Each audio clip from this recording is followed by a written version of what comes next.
Kita nggak percaya polisi. Polisi kasih keterangan kita kepada publik. Publik kita ini udah ditipu juga kita ini kan. Kita dibohongin. Sebab kita ini hanya baca melalui medsos Pak Mahfud. Dan keterangan resmi dari Mabes. Kita tanggapi ternyata salah. Jadi publik dibohongi oleh polisi. Maka mestinya Kapolri diberhentikan sementara, diambil alih oleh Menko Polhukam untuk menangani kasus ini supaya objektif dan transparan. Itu Pak. Bukan menonaktifkan Kapolri ya sebenarnya, tetapi membentuk tim independen. Jadi membentuk tim independen mungkin lebih tepat istilahnya, karena kalau menonaktifkan Kapolri, jangan lupa Kapolri itu kan banyak tugasnya selain soal yang terkait dengan Brigadir Yosua ini, kan dia juga melakukan tugas-tugas lain yang tidak kalah banyaknya tentunya ya. Jadi bukan hanya ini, tetapi kalau tim independen rasanya betul. Nah, jadi tim independen yang dibentuk oleh Menko Polhukam, itu betul. Jadi diperintah untuk menyelidiki oleh ini. Hasil penyelidikannya diteruskan enggak oleh ini gitu. Lalu nanti kalau sudah diselidiki, pemeriksaannya oleh ini, persetujuan apakah ini hukuman juga, ini juga yang menentukan. Sehingga itu ada usul resmi, dan itu nanti saya sampaikan secara resmi. Sekarang dibuat seperti lembaga kekuasaan pemerintahan itu, antara yang mengatur, yang memeriksa pelaksanaan, dan yang menghukum itu dipisah aja gitu. Dan itu resmi Pak usul. Makanya itu yang saya katakan, yaitu terlalu banyak sehingga menjadi seperti kerajaan gitu. Ada apa Mabes di dalam Mabes.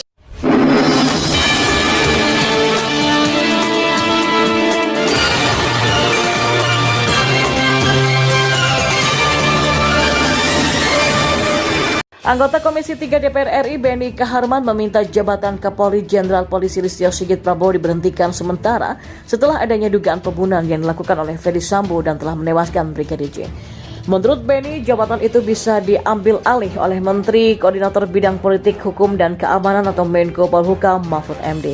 Ya, inisiator Gerakan Nurani Kebangsaan atau GNK Habib Syakur Ali Mahdi Al-Hamid menilai bahwa Mahfud MD adalah sosok yang sangat terlihat dan berpengaruh besar di dalam upaya penyelamatan Polri dalam konteks institusi. Keberaniannya yang sangat besar ini menurutnya patut diapresiasi dan didukung penuh agar Polri mampu membersihkan diri dari persoalan yang dihadapi di internal mereka. Loh, Pak Mahfud MD ini menurut saya sedang menyelamatkan Polri. Ya alhamdulillah, gara-gara Ferdy Sambo dibongkar beliau, banyak penyakit tubuh Korps Bayangkara ini ketahuan semua, kata Syakur. Ia mengatakan bahwa ketika Mahfud MD tidak melakukan manuver besarnya terkait kasus Ferdy Sambo yang membunuh Brigadir J, tak mungkin kasus ini bisa terbongkar. Jadi skenario jahat Ferdy Sambo akhirnya terbongkar ini berkat manuver Pak Mahfud. Saya kira hanya orang yang bersih dari kepentingan yang bisa melakukan ini semua. Ini hebat loh Pak Mahfud, ujarnya. Salah satu bukti bahwa tendensi Mahfud MD untuk kepentingan Polri secara institusi adalah pembelaan Menko Polhukam tersebut untuk menyelamatkan marwah Korps Bayangkara itu. Di RDP tadi, Pak Mahfud bilang kalau Polri itu dibutuhkan masyarakat. Artinya beliau mau menunjukkan bahwa kepercayaan kepada Polri harus diperbaiki. Ini menurut saya kok jelas tujuannya, dan sikap Pak Mahfud MD itu apa? Oleh sebab itulah ulama asal Kota Malang ini mengajak semua masyarakat untuk memberikan kepercayaan kepada Polri di bawah kendali Jenderal Polisi Listio Sigit Prabowo dan pengawalan Mahfud MD dan Presiden Jokowi. Menanggapi hal itu, Wakil Ketua Umum P3 Asrul Sani mengungkapkan pihaknya tidak setuju dengan usulan penonaktifan jabatan Kapolri Jenderal Polisi Listio Sigit Prabowo karena akan menimbulkan kontroversi baru dalam penanganan kasus tersebut. P3 nggak sepakat dengan usulan penonaktifan Kapolri. Saya kira kita jangan menimbulkan kontroversi yang baru yang pada akhirnya akan menggeser fokus kita dari mengawal proses hukum kasus ini serta proses-proses hukum dari kasus turunannya, kata Asrul di Jakarta. Menurut Asrul, Kapolri telah bekerja baik dan transparan dalam menangani kasus pembunuhan Brigadir J. Dalam rapat dengar pendapat kemarin di mana Komisi 3 juga mendengarkan paparan dari Komnas HAM, juga disampaikan bahwa peran yang dijalankan oleh Komnas HAM dalam kasus ini juga dimungkinkan karena keterbukaan Kapolri yang juga ingin kasus ini dikawal dengan baik, tidak hanya oleh satuan internal Polri. Menurutnya terkait penyampaian kepada publik yang salah satu oleh jajaran Polri itu bukan salah dari Kapolri, tetapi Ferdy Sambo telah bermain peran secara baik dalam menjalani skenarionya. Mantan pengacara Baradae Richard Eliezer atau Baradae, Dioli Payumara, tak sepakat dengan usulan anggota Komisi 3 DPR Benny Kaharman bahwa Kapolri Listio Sigit Prabowo harus dinonaktifkan terkait penanganan kasus kematian Brigadir J. Diolipa menduga usulan itu merupakan pesanan dari pihak tertentu. Dia menegaskan bakal menjadi pembela Kapolri. Menurutnya tak boleh ada yang meminta Listio mundur, terutama soal kasus pembunuhan Brigadir J yang didalangi oleh mantan Kadif Propam Polri Irjen Verdi Sambo. Siapa tahu ada pesanan kan ya? Tapi saya bilang jangan pernah menurunkan Kapolri dan Wakapolri. Saya kan jadi pembelanya. Sayalah orang pertama yang akan membela, kata Diolipa Payumara.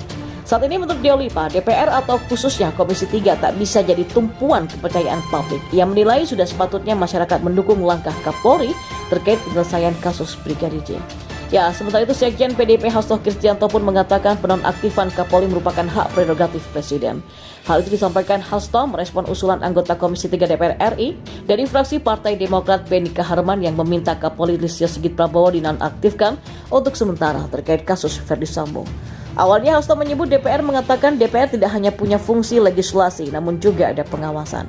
Hasto menilai usulan Benny Kaharman merupakan bagian dari fungsi pengawasan DPR.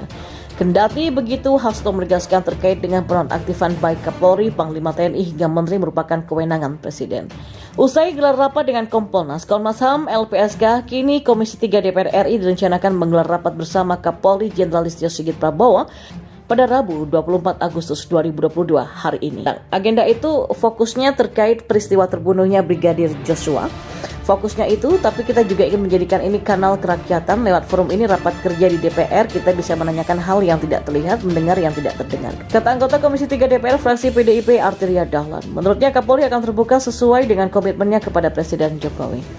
Kapolri sudah menyatakan komitmennya sesuai dengan amanah Jokowi. Buka seluas-luasnya dan transparan. Kalau Komisi 3 mau lihat akan dibawa ke sana juga.